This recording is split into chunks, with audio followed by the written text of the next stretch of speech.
Okay. Kefas.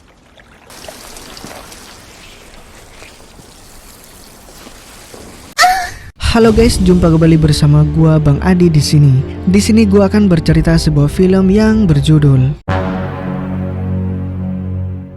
Nah, alur film kali ini akan berkisah tentang kehidupan bumi yang begitu sekarat akibat badai matahari, menyisakan dua manusia yang tersisa hidup. Apakah manusia di bumi pada film ini akan punah atau bisa kembali berkembang biak untuk memulai kembali peradaban seperti semula? Oke, tanpa lama-lama kita masuk ke filmnya coy. Berlatar di Catalunya, Spanyol, berita tentang datangnya badai matahari telah membuat banyak orang menjadi khawatir. Fenomena yang diramalkan bakal berlangsung dalam waktu dekat itu ternyata berbeda dengan badai matahari yang pernah terjadi sebelum-sebelumnya, di mana kali ini badai matahari yang sangat dahsyat berpotensi merusak tanaman kehidupan di bumi dan seisinya. Saking hebatnya, sejumlah satelit yang mengudara mengitari bumi pun dilaporkan telah rusak akibat radiasi dari badai matahari yang akan muncul. Kondisi inilah yang membuat saluran komunikasi menjadi sulit dilakukan di sana.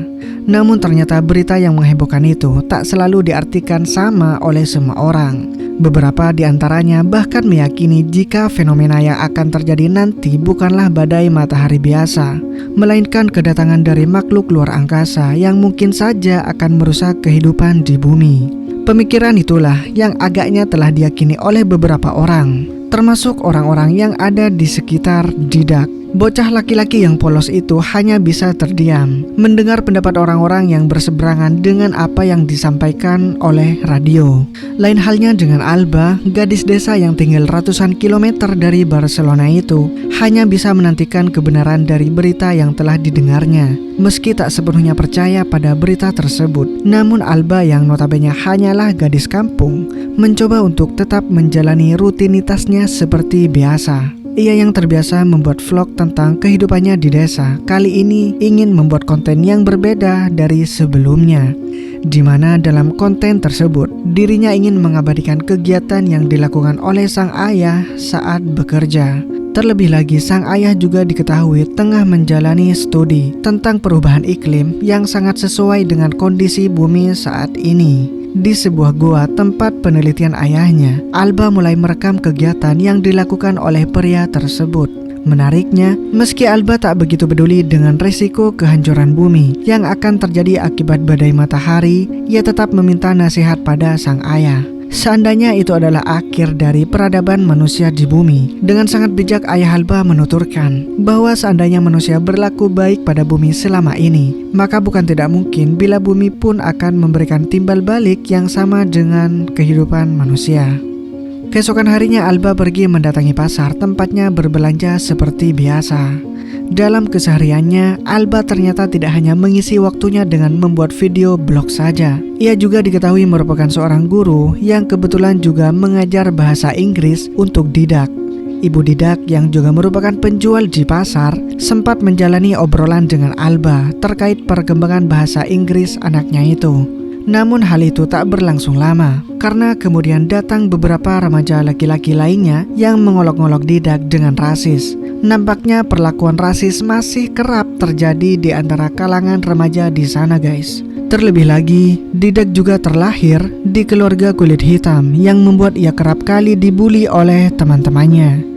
Saat pulang ke rumah, Alba yang saat itu baru saja tiba malah mendapati sang ayah yang tengah bersiap pergi ke Barcelona. Meski terasa berat bagi Alba, namun ayahnya menghibur dengan mengatakan jika dirinya akan kembali pulang esok hari. Dalam momen tersebut, turut terdengar juga siaran radio yang melaporkan tentang ancaman musnahnya ekosistem lebah di California. Bahkan menurut penelitian, disebutkan juga bahwa lebah merupakan indikator keberlangsungan hidup manusia. Atau dengan kata lain, semakin berkurangnya lebah, maka bukan tidak mungkin bila keberlangsungan hidup manusia pun akan turut terancam menjadi musnah.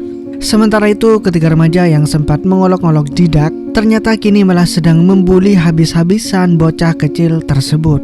Agaknya mereka memang masih belum puas dengan ejekan yang dilontarkan di pasar sebelumnya. Namun kali ini aksi bulian mereka tak hanya dilakukan secara verbal saja. Bahkan ketiga remaja nakal itu sampai tega menceburkan Didak ke dalam danau. Dari kejauhan, Alba yang kebetulan tengah melintas sempat mencoba untuk melerai aksi perundungan yang dilakukan oleh kawanan remaja nakal itu. Terlebih ia juga tahu bahwa Didak sama sekali tidak bisa berenang. Didak dengan tubuh kecilnya kini mulai tenggelam ke dasar danau. Tak tega dengan apa yang dialami oleh Didak, Alba pun dengan cepat langsung menceburkan dirinya ke dalam danau dan berharap agar ia bisa menolong muridnya itu.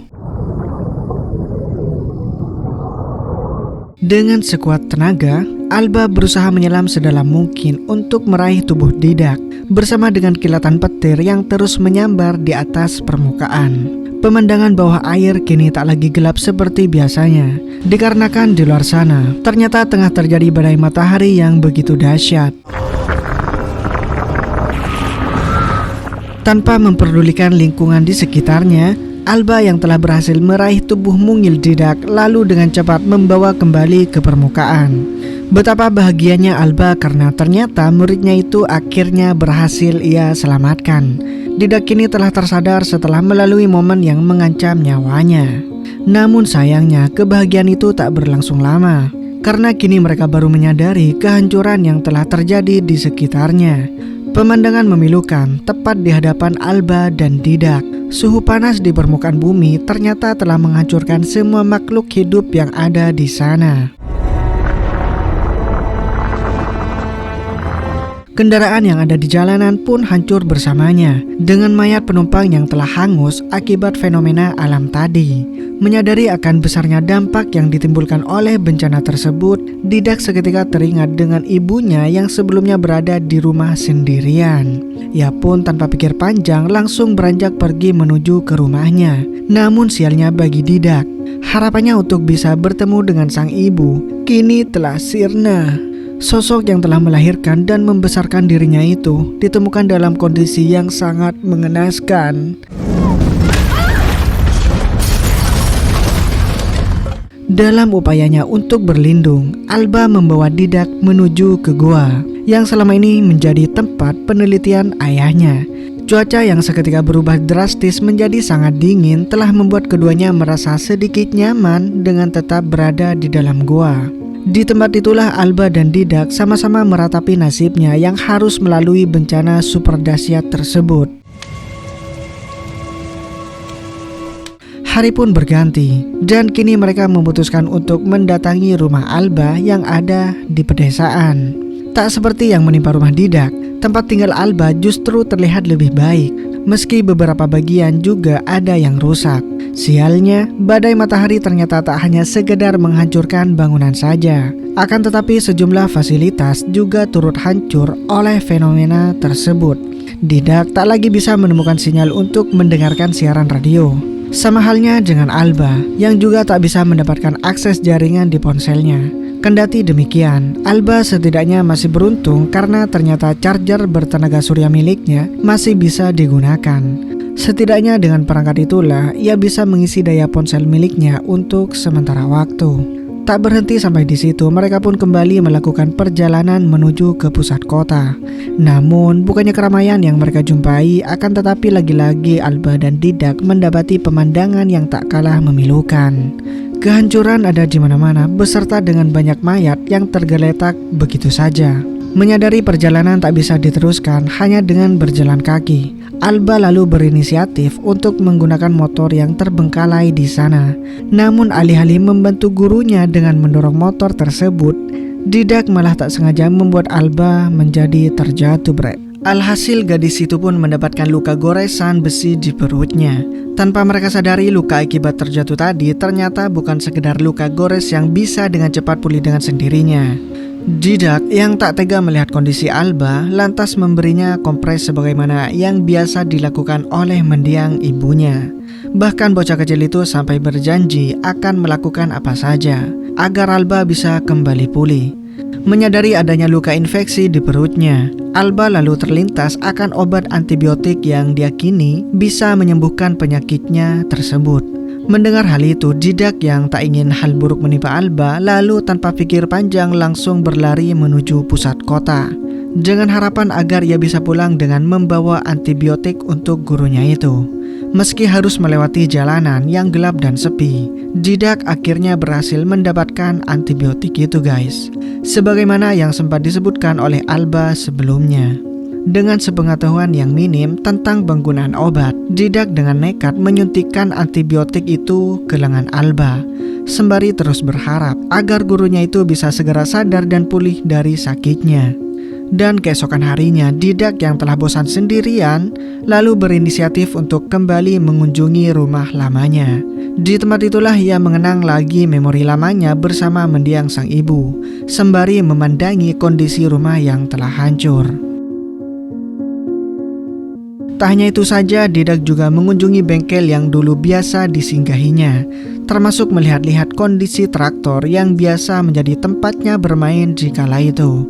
Di hari berikutnya, apa yang telah diharapkan oleh Didak pun akhirnya terwujud. Alba secara ajaib bisa pulih dari sakitnya setelah mendapatkan suntikan antibiotik semalam. Bahkan tak hanya pulih dari sakitnya saja, luka gores yang sebelumnya sempat menganga malah sekarang sudah tertutup dan kering. Dengan kondisi tersebut, Alba dan Didak pun akhirnya bisa tersenyum lega. Walaupun sudah sembuh dari sakitnya, tidak semerta-merta membuat Alba bisa hidup leluasa. Karena bagaimanapun juga, persediaan makanan di rumahnya kini semakin menipis cuy. Atas alasan itulah, Alba mulai berpikir untuk pergi ke Barcelona, menyusul sang ayah, atau setidaknya demi mencari harapan hidup baru yang lebih baik. Keesokan harinya, Didak yang baru saja terbangun seketika langsung dibuat panik oleh adanya bercak darah yang ada di ranjang itu. Ditambah lagi dengan tidak adanya Alba di sampingnya. Sontak saja bocah laki-laki itu pun langsung bergegas keluar rumah mencari keberadaan Alba. Namun tampaknya bekas darah yang ada di ranjang tadi bukanlah berasal dari luka di tubuh Alba, melainkan darah tersebut hanyalah siklus menstruasi biasa yang dialami oleh Alba seperti wanita dewasa pada umumnya. Meski telah dijelaskan sedikit oleh Alba mengenai darah tadi, namun agaknya kekhawatiran Didak pada kondisi Alba masih terus membekas di benaknya. Ia yang masih terlalu kecil jelas tak paham mengenai sistem reproduksi. Yang ia tahu hanyalah Alba sebagai satu-satunya sosok yang menemaninya saat ini cuy. Dan ia benar-benar tak ingin kehilangan wanita tersebut. Kefas! Alasan inilah yang juga telah mendorong Didak untuk menggunakan senapan yang ia temukan di dalam mobil polisi. Tujuannya sudah pasti adalah demi melindungi Alba dari bahaya.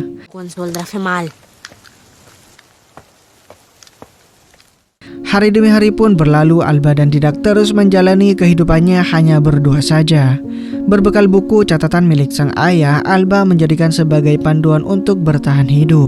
Mulai dari berkebun, berburu, hingga semua pengetahuan tentang alam yang telah disusun rapi dalam buku tersebut.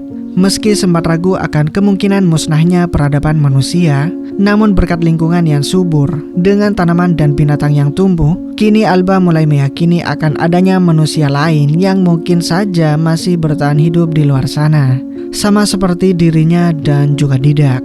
Kebiasaan Alba dalam membuat vlog juga masih terus dilakukan. Kamera ponsel seakan telah menjadi catatan diari miliknya yang akan terus ia gunakan untuk mengabadikan kesehariannya cuy. Hubungan yang awalnya hanya sekedar guru dan murid, perlahan telah membuat Alba dan Didak merasa seperti keluarga sendiri. Namun perasaan itu perlahan sirna guys. Didak yang dulunya hanyalah bocah kecil biasa, kini telah beranjak dewasa. Badannya semakin besar, suara yang berat, dan otot yang terus berkembang perlahan telah membuat Didak menjadi begitu menarik untuk Alba. Sama halnya dengan Didak, hormon dalam tubuh dewasanya juga telah mendorongnya untuk tertarik pada lawan jenis. Tak lain dan tak bukan adalah Alba. Wanita yang dulunya sama sekali tak menarik untuk Didak, kini seakan menjelma menjadi wanita yang begitu memukau di matanya. Apalagi di saat ini tidak ada lagi manusia yang tersisa cuy.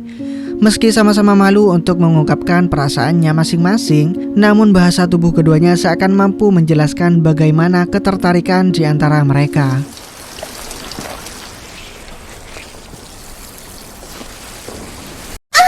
Dan di suatu malam, hujan disertai badai membuat suasana di sekitar rumah Alba menjadi mencekam. Kondisi itulah yang membuat kebun mereka menjadi rusak dan tak ada lagi tanaman yang bisa diharapkan.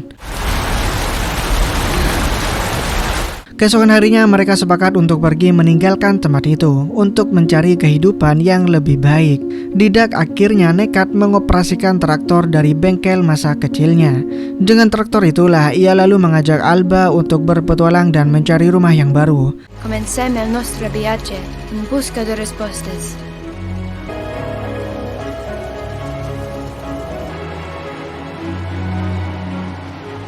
Namun sesuai dugaan, tak ada satupun manusia yang tersisa di sepanjang perjalanan mereka. Barcelona saat ini hanya menjadi kota tertinggal, menyisakan bangunan-bangunan yang telah hancur.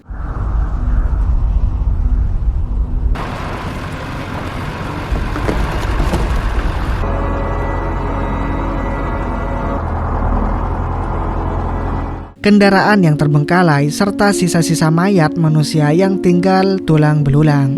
Pemandangan serupa juga turut mereka dapati di Stadion Camp Nou. Markas dari tim raksasa Eropa itu bahkan kini hanya menyisakan sebagian tribun yang hancur, dengan tanah lapang tanpa rumput di atasnya.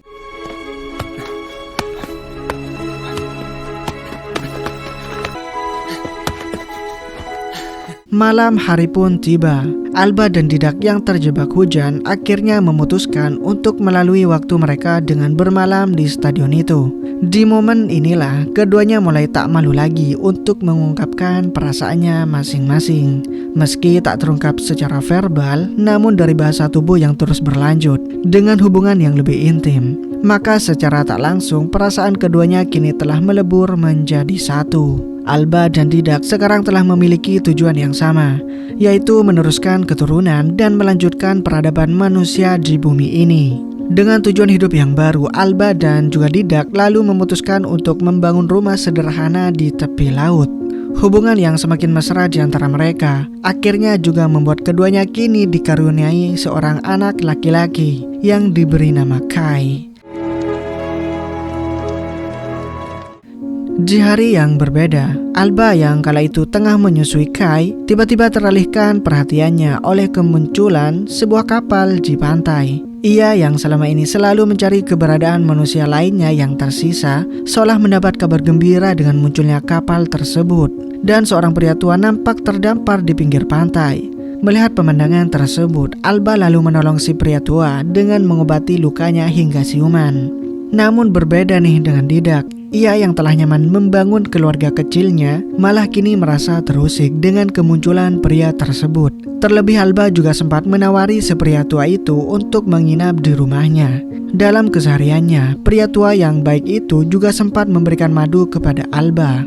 Ia berdalih bahwa madu yang dibawanya merupakan yang terbaik dan tidak ada tempat manapun di dunia ini yang masih menyisakan lebah kecuali dari tempatnya berasal.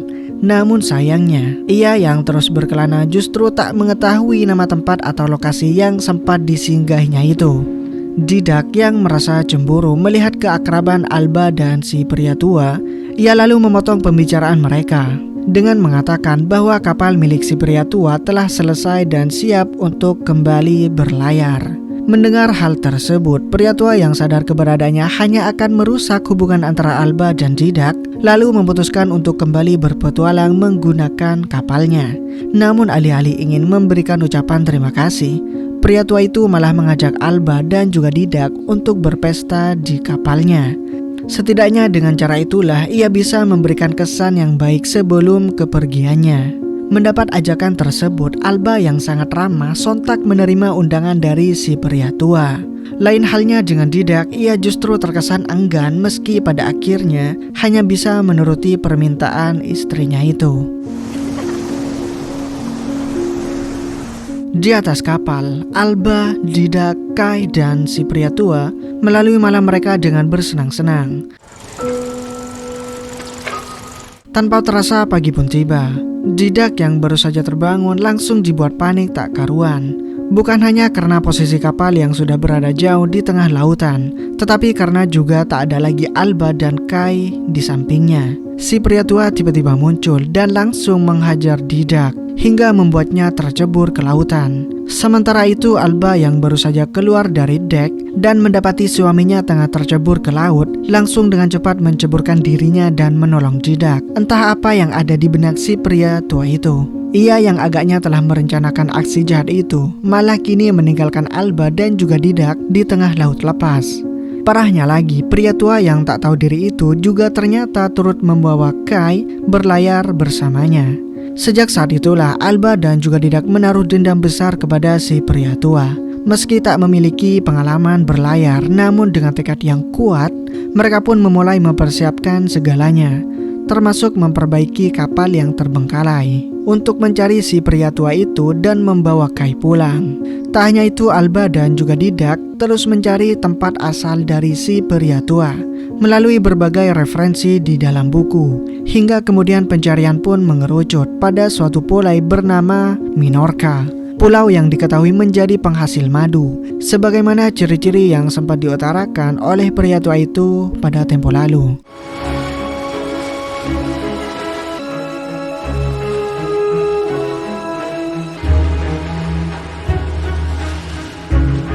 Pelayaran yang mereka lakukan pun mulai membuahkan hasil. Lebah yang terbilang langka kini mulai bisa terlihat. Bahkan Alba dan Didak juga berhasil menemukan kapal milik si pria tua di sekitaran Pulau Minorca.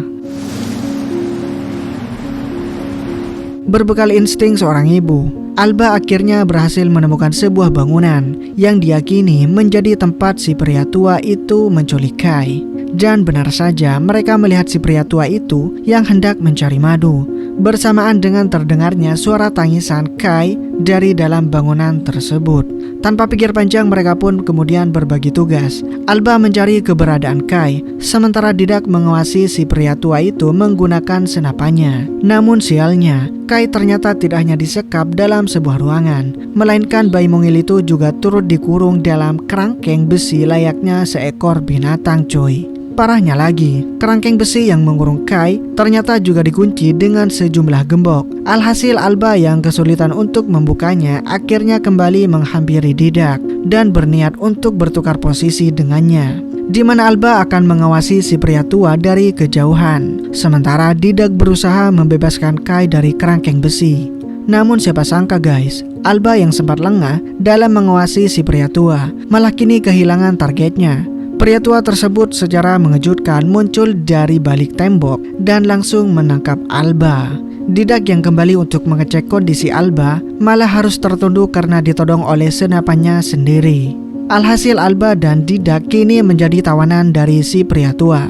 Dalam kondisi terikat itulah Alba dan juga Didak kini hanya bisa pasrah sembari terus mendengarkan tangisan Kai dari kejauhan. Alba yang tak tega dengan kondisi Kai lalu memohon pada si pria tua untuk melepaskannya. Ia berdalih saat ini Kai sedang membutuhkan asupan ASI dari dirinya. Mendengar permintaan tersebut, pria tua yang merasa iba lalu melepaskan Alba untuk menyusui Kai.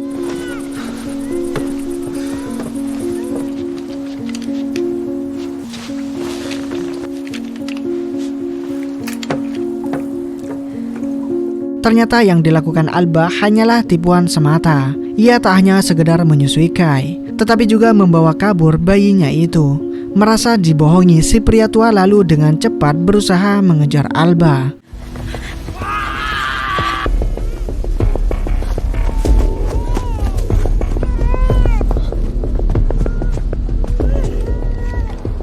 Hingga kemudian ia pun berhasil mendapati keberadaan wanita itu.